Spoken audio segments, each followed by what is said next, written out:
పువ్వాడ అజయ్ గారికి ధన్యవాదాలు. గౌరవనీయులు పెద్దలు, రాజకీయ కురువృద్ధులు, భీష్మాచార్యుల వంటి వారు కేరళ రాష్ట్రాన్ని తన అద్భుతమైన పరిపాలనతో చరిత్రలో లేని విధంగా రెండవసారి కూడా సిపిఎం పార్టీని విజయ తీరాల వైపు చేర్చి భారతదేశంలోనే అత్యంత సీనియర్గా ఉన్నటువంటి గౌరవనీయులు పెద్దలు కేరళ ముఖ్యమంత్రి గారు శ్రీ విజయన్ గారిని ప్రసంగించవలసిందిగా మనందరి తరఫున నేను విజ్ఞప్తి చేస్తా ఉన్నాను.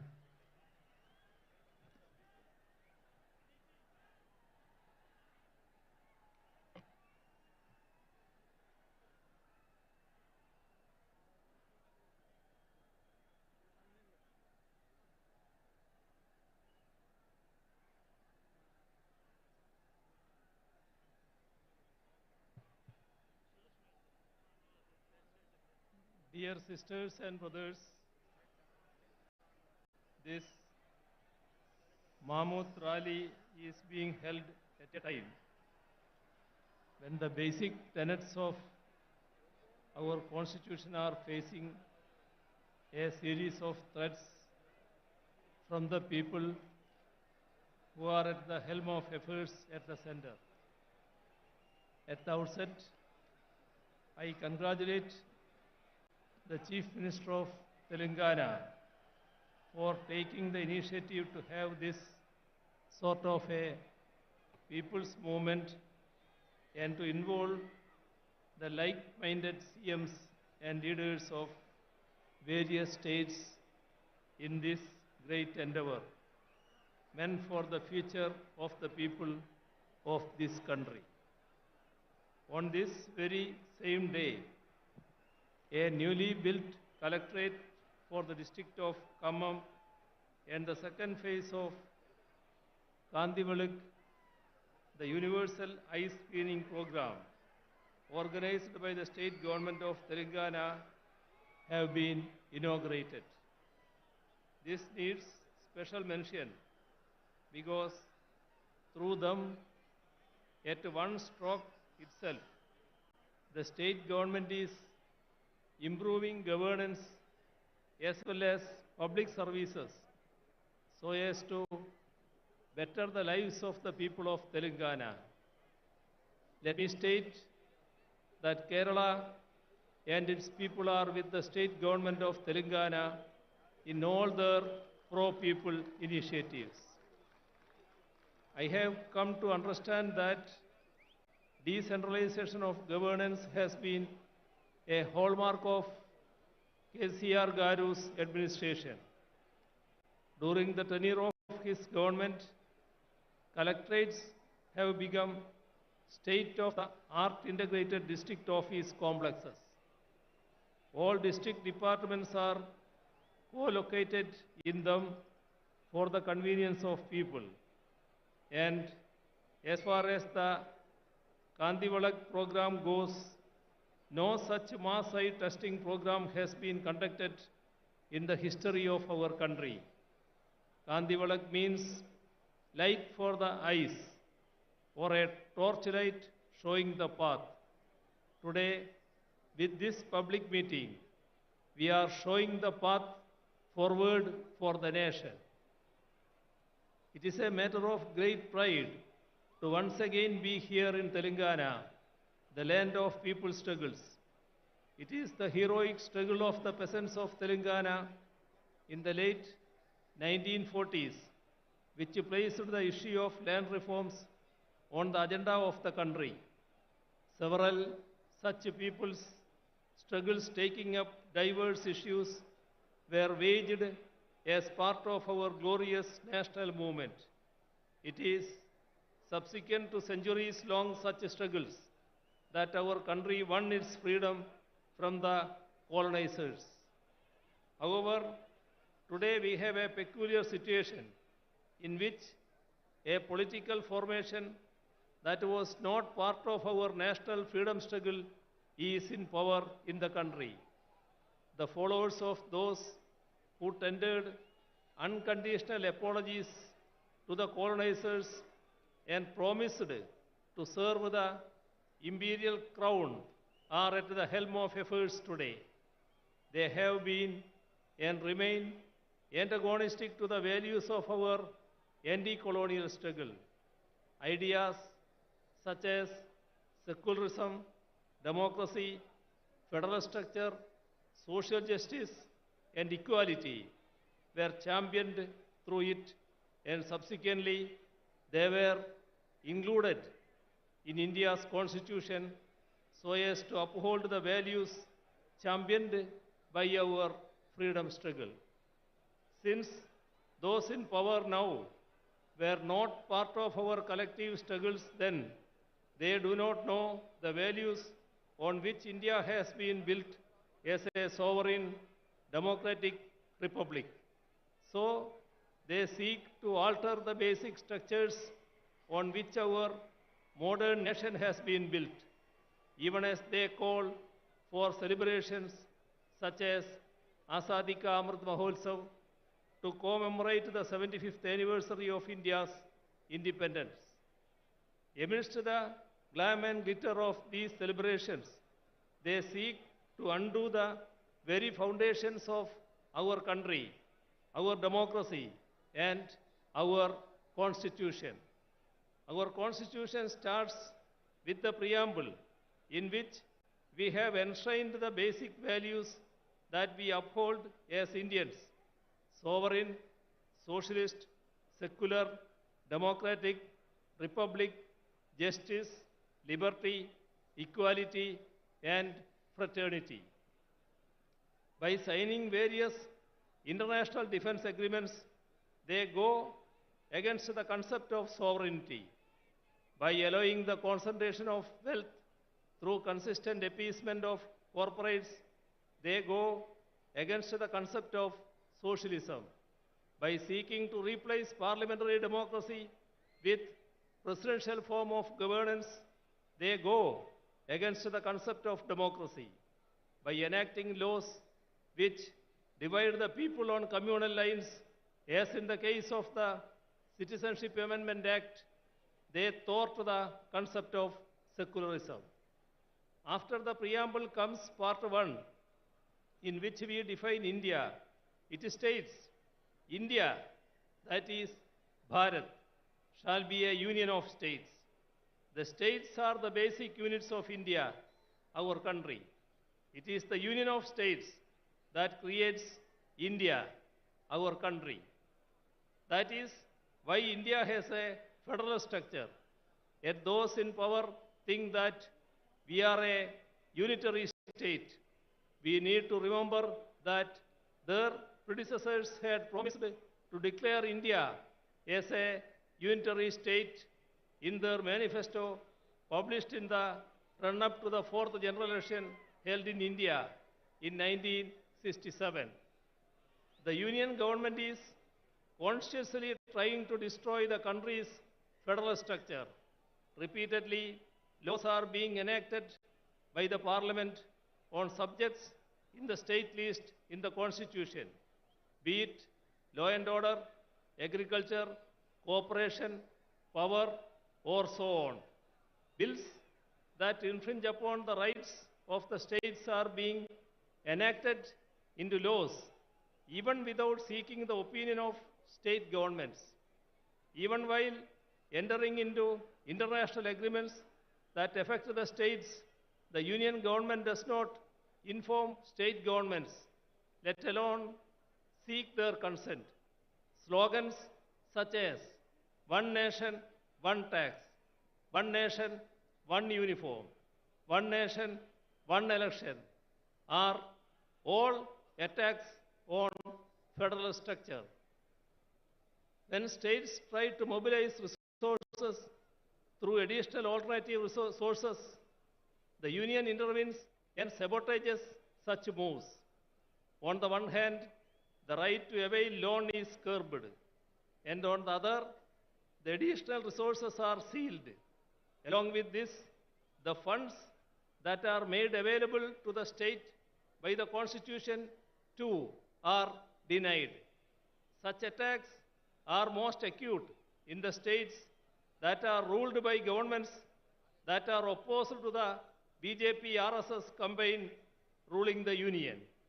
We are seeing it in Telangana as well as in Kerala. Attacks against the states' rights and powers are being carried out even by politically misusing the office of governor. Widespread efforts are on to take control of the higher education sector through the governors in their capacity as chancellors. Assent to legislations that have been enacted by the state legislatures are being withheld. Such affronts on the supremacy of state legislatures weaken not just our federal structure, but even our democracy too. Democracy should be protected if the values that we fought for are to be secured. We do not have any option but to resist these moves more unitedly. The weakening of our parliamentary democracy is evident in the way in which our parliamentary norms and precedents can promote our diversities while remaining united as one. Unity in diversity is the most cherished of India's ideals. It is what has defined us as a nation right from the days of our freedom struggle. India's varied languages are the expressions of our diversities. Our mother tongues are part of our cultural identities. However, efforts are on to portray Hindi as the national language while sidelining all our native languages, be it Telugu, sidelining all our native languages, be it Telugu or Tamil or Kannada or Malayalam or Bengali or Odia or Assamese or Punjabi or Urdu or Gujarati or Kashmiri and so on. Imposing Hindi by doing away with our mother tongues will affect the integrity of the nation. Even the independence of our judiciary is being attacked. The statement of the 2.2% to 0.8% infrastructure sector has declined from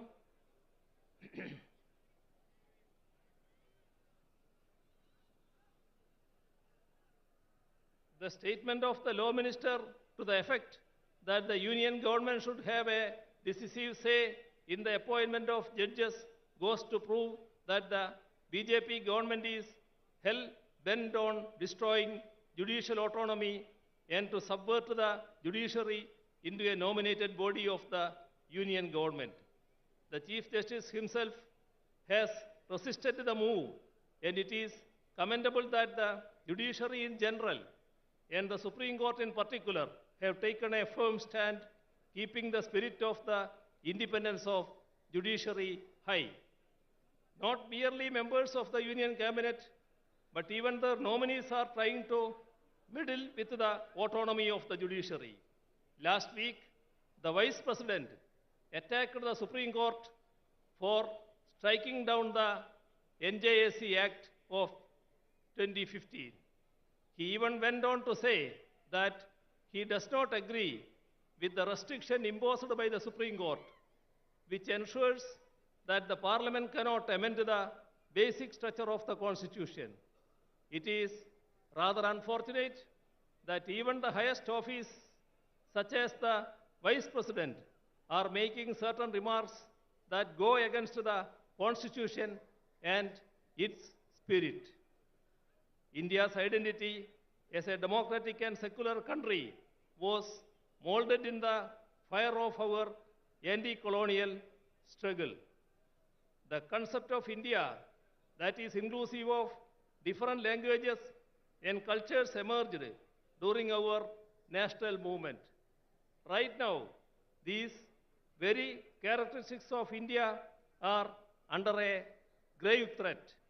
The threat is posed by the present generation of those who were sycophants of the empire but betrayers of our struggles.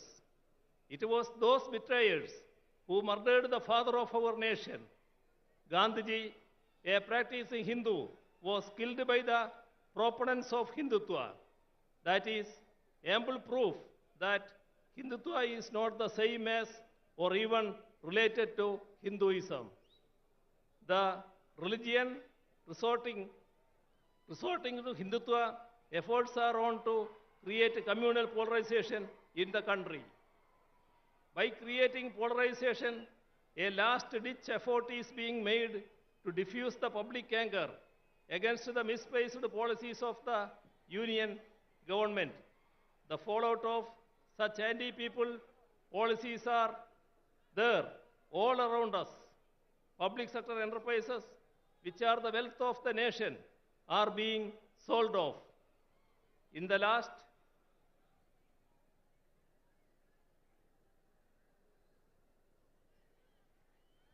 last budget alone, rupees 65,000 crores was sought to be raised through their sale. They say that they do not have money to provide relief to the ordinary people, but they have written off corporate loans to the tune of rupees 11 lakh crores in the last 5 years alone. This amount would have sufficed to ensure food security to the entire people of the nation. The MGNREGS envisaged by the left as a scheme to aid the rural population in their distress is being scuttled. Allocation for it and work days are under it are repeatedly being cut down. The country's development is in doldrums. Figures denote that DGP growth has declined from 7.4% to 4.7%.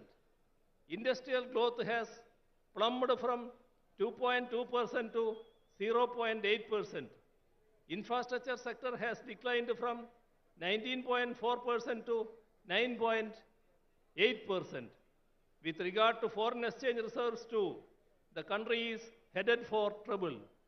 Our forex reserves have shrunk from 642.2 billion in 2021 to 528.37 billion US dollar last October.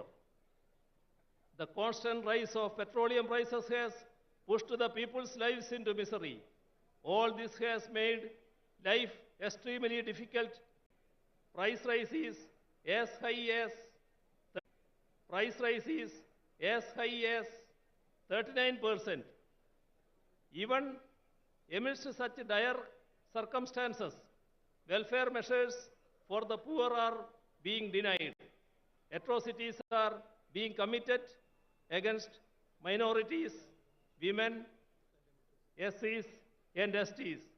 The idea of equality is given a go-by. Laws such as CAA, which seeks to alter our secular polity into a religious state, are being introduced. The main issues of the ordinary and the poor are related to their livelihoods. To create better living conditions, we need to forge the unity of the ordinary and the poor. People's unity has to emerge against the communal agenda that seeks to divide us. It is our duty to resist the backward march of our nation. As far as Kerala goes, we are resisting both communalism and neoliberalism, which are pushing our people into miseries. We are ensuring development and welfare in a communal tension-free atmosphere so that our people can enjoy the fruits of progress and lead.